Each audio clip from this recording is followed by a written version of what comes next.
નમસ્કાર, આપ જોઈ રહ્યા છો સ્પાર્ક ટુડે ન્યૂઝ। જેતપુરમાં મામલતદાર નકલી સહી સિક્કા કરી 3 લોકો સાથે 21 લાખની છેતરપિંડી કર્યાની ફરિયાદમાં જેતપુર કોર્ટે ફટકારી આરોપીને 5 વર્ષની સજા।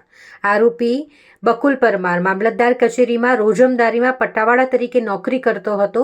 આરોપીએ ફરિયાદી ચેતન ટીમ્બડિયા તેમજ અન્ય 2 લોકોને ભરડિયાની લીઝ અને રાશન કાર્ડની દુકાનનું લાયસન્સ અપાવી દેવાની લાલચ આપી હતી।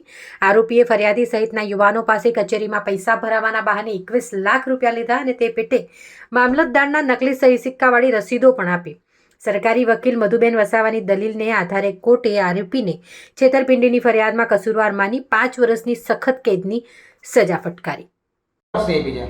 આ કેસમાં સીસી નંબર 807/22 એમાં સેક્શન છે 406, 420, 467, 468, 471। ફરિયાદીનું નામ છે ચેતનભાઈ કરશનભાઈ ટીમ્બડિયા। આરોપીનું નામ છે બકુલભાઈ કેશુભાઈ પરમાર।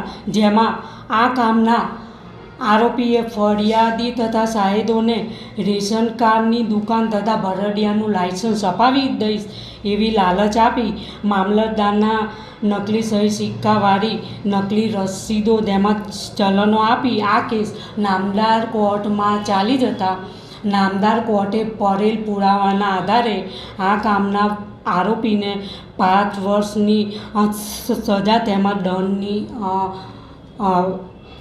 દંડની સજા કરેલ છે।